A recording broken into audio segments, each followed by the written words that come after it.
online ট্ৰেডিঙৰ বিৰুদ্ধে সৰব হৈ পৰিছে বৰ্তমান আৰক্ষী ইতিমধ্যে অনলাইন ট্ৰেডিঙৰ বিৰুদ্ধে আৰক্ষীয়ে চলাইছে অভিযান জালত পৰিছে ইজনৰ পিছত সিজনকৈ লুণ্ঠনকাৰী বিশাল স্বপ্নিলৰ পাছত এবাৰ জালত পৰিছে আন এটা মহাপ্ৰবঞ্চক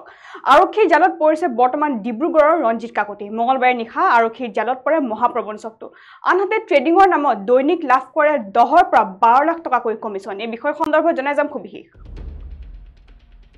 অনলাইন ট্ৰেডিঙৰ বিৰুদ্ধে আৰক্ষীৰ অভিযান জালত পৰিছে ইজনৰ পিছত সিজনকৈ লুণ্ঠনকাৰী বিশাল স্বপ্নিলৰ পাছত এবাৰ আন এজন জালত মহাপ্ৰবঞ্চক আৰক্ষীৰ জালত ডিব্ৰুগড়ৰ ৰঞ্জিত কাকতি মঙলবাৰে নিশা আৰক্ষীৰ জালত পৰে মহাপ্ৰবঞ্চকটো ট্ৰেডিঙৰ নামত দৈনিক লাভ কৰে 10 পৰা 12 লাখ টকাকৈ কমিছন ট্ৰেডিং এফএক্স নামৰ অনলাইন ট্ৰেডিং এপ যোগে চলাইছিল লুণ্ঠনৰাজ স্বাস্থ্য বিভাগৰ বহু লোকে বিনিয়োগ কৰিছিল এই এপটোত আনহাতে ৰঞ্জিত কাকতিৰ অধীনত লাখৰো অধিক লোক আছে ৰাজ্যত ডিব্ৰুগড়ৰ জীৱন ফুকন নগৰৰ পৰা ইতিমধ্যে গ্ৰেপ্তাৰ কৰে প্ৰবঞ্চকটোক আৰু আমি যেহেতু জনাইছো যে ইতিমধ্যে ৰাজ্যত বৰ্তমান সৰব হৈ পৰিছে আৰক্ষী প্ৰশাসন অনলাইন ট্ৰেডিঙৰ বিৰুদ্ধে যিসকল লোকে বিগত বহু দিনৰ পৰা লুণ্ঠন ৰাজ চলাই আছে সেই লোকসকলৰ বিৰুদ্ধে বৰ্তমান সষ্টম পদক্ষেপ গ্ৰহণ কৰা দেখিবলৈ পোৱা গৈছে আৰক্ষী প্ৰশাসনে আৰু ইতিমধ্যে ৰাজ্যৰ যেহেতু ইমূৰৰ পৰা সিমূৰলৈ বৰ্তমান অভিযান চলি আছে এই বিষয়টোৰ সন্দৰ্ভত প্ৰথমতে জালত পৰিছিল ডিব্ৰুগড়ৰ বিশাল ফুকন অতি কম বয়সৰ ভিতৰতে অতি লাভবিলাসিতাৰ জীৱন কটাইছিলে কেৱল মাত্ৰ এই অনলাইন ট্ৰেডিঙৰ জৰিয়তে অৰ্থাৎ অনলাইন ট্ৰেডিঙৰ জৰিয়তে সৰ্বসাধাৰণৰ মূৰত মাধমাৰ দি অৰ্থাৎ সৰ্বসাধাৰণৰ পৰা বহুত টকা হৰলুকি কৰি ইতিমধ্যে তেওঁলোকে লাভবিলাসিতাৰ জীৱন কটাইছিলে আৰু অৱশেষত ইতিমধ্যে আৰক্ষী জালত পৰিছে তেওঁলোক আৰু ইয়াৰ পিছতে এতিয়া ঘটনাত নাম সাঙুৰ খাইছে অভিনেত্ৰী সুমি বৰাৰো নাম ইতিমধ্যে ঘটনাত নাম সাঙুৰ খাইছে ইতিমধ্যে বিশাল ফুকনৰ যেহেতু এগৰাকী সম্পৰ্কীয় বায়েক হিচাপে বৰ্তমান জানিব পৰা গৈছে সুমি বৰা আৰু ইতিমধ্যে সুমি বৰাৰ যিগৰাকী স্বামী আছে তাৰ্কিক বৰুৱা সেই তাৰ্কিক বৰুৱাকো ইতিমধ্যে আৰক্ষীয়ে তলব কৰিব বুলি বৰ্তমান সময়ত জানিব পৰা গৈছে সোধা পোছাৰ বাবে ইতিমধ্যে তেওঁক তলব কৰিব বুলি বৰ্তমান সময়ত জানিব পৰা গৈছে আৰু শেহতীয়াকৈ এবাৰ ডিব্ৰুগড়ত আন এজন লুণ্ঠনকাৰী মহাপ্ৰবঞ্চকৰ বিৰুদ্ধে আৰক্ষী অভিযান চলাইছিল আৰু ইতিমধ্যে আৰক্ষীৰ জালত পৰিছে ডিব্ৰুগড়ৰ ৰঞ্জিত কাকতি নামৰ এজন মহাপ্ৰবঞ্চক আৰু মঙলবাৰে নিশা আৰক্ষীৰ জালত পৰে এই মহাপ্ৰবঞ্চকটো অৰ্থাৎ এই ঘটনা সন্দৰ্ভত যেহেতু আৰক্ষীয়ে ইমূৰৰ পৰা সিমূৰলৈ বৰ্তমান সময়ত অভিযান চলাই আছে আৰু এই আৰক্ষী অভিযানৰ অন্তৰালত ইতিমধ্যে মঙলবাৰে পুনৰ ডিব্ৰুগড়ৰ পৰা আন এজন মহাপ্ৰবঞ্চকক আটক কৰিবলৈ ইতিমধ্যে সক্ষম হৈছে আৰক্ষী প্ৰশাসনে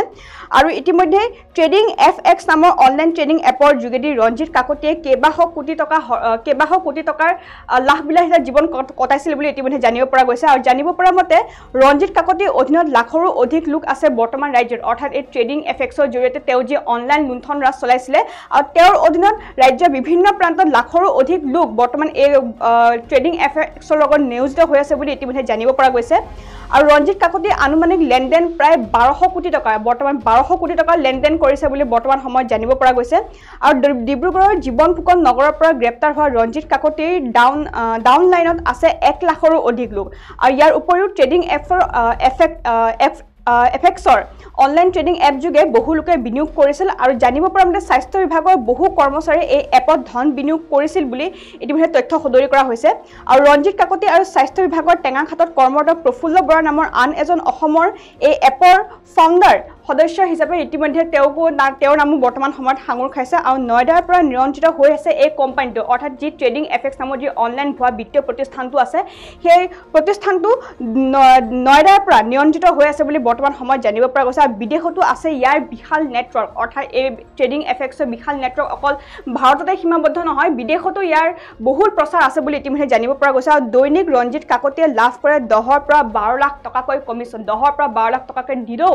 ৰঞ্জিত দাসে কমিছন লাভ কৰে বুলি ইতিমধ্যে জানিব পৰা গৈছে আৰু শেহতীয়াকৈ আমি যেহেতু জনাই গৈছো ৰাজ্যৰ ইমূৰৰ পৰা সিমূৰলৈ অনলাইন ট্ৰেডিং এপৰ বিৰুদ্ধে আৰক্ষীয়ে যেহেতু সষ্টম পদক্ষেপ গ্ৰহণ কৰিছে আৰু ইতিমধ্যে তেওঁলোকৰ বিৰুদ্ধে অভিযান চলাই আছে আৰু বৰ্তমান ডিব্ৰুগড়ৰ যি ৰঞ্জিত কাকতি আছে সেই ৰঞ্জিত কাকতি সহ বৰ্তমান 27 জনকৈ অনলাইন প্ৰবঞ্চকক ইতিমধ্যে আৰক্ষীয়ে কৰায়ত্ব কৰিবলৈ সক্ষম হৈছে ৰাজ্যৰ বিভিন্ন প্ৰান্তৰ পৰা আৰু শেহতীয়াকৈ হাইলাকান্দিত ইয়াৰ মাত্ৰা সৰ্বাধিক আৰু হাইলাকান্দিত ইতিমধ্যে বৰ্তমান সময়লৈকে 12 জনকৈ অনলাইন প্ৰবঞ্চকক ইতিমধ্যে আৰক্ষীয়ে কৰায়ত্ব কৰিবলৈ সক্ষম হৈছে আৰু সৰ্বমুঠ এই পৰ্যন্ত 27 জনকৈ লোকক আৰক্ষীয়ে কৰায়ত্ব কৰিবলৈ সক্ষম হৈছে এই ভুৱা ট্ৰেডিং এপসমূহৰ লগত জড়িত যিসকল লোক আছে আৰু যিসকল লোকে সৰ্বসাধাৰণৰ পৰা বহু টকা হৰলুকি কৰিছে তেওঁলোকৰ বিৰুদ্ধে বৰ্তমান আৰক্ষী প্ৰশাসন সষ্টম হৈ পৰিছে আৰু মুখ্যমন্ত্ৰীগৰাকীয়ে সদৰি কৰিছে যে সৰ্বসাধাৰণৰ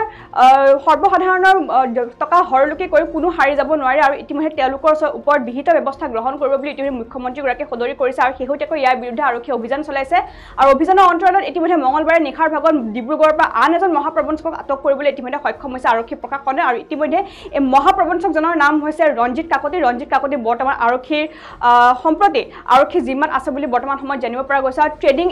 ট্ৰেডিঙৰ নামত দৈনিক তেওঁ লাভ কৰিছে 10 পৰা 12 লাখ টকাকৈ কমিশ্যন অৰ্থাৎ দিনত তেওঁ 10 পৰা 12 লাখ টকাকৈ কমিশ্যন লাভ কৰিছিল আৰু ট্ৰেডিং এফএক্স নামৰ এটা অনলাইন ট্ৰেডিং এপৰ লগত তেওঁ জড়িত হৈ আছিল আৰু এই এপটো অকল ভাৰততে নহয় সমগ্ৰ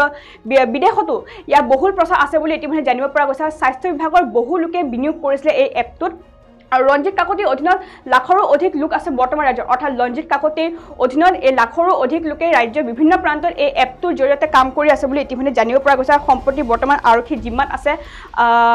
এগৰাকী মহাপ্ৰবঞ্চক ডিব্ৰুগড়ৰ মহাপ্ৰবঞ্চক ৰঞ্জিত কাকতি আৰু এই ঘটনা সন্দৰ্ভত আৰক্ষীয়ে বৰ্তমান সময়ত আৰম্ভ কৰিছে তদন্ত প্ৰক্ৰিয়া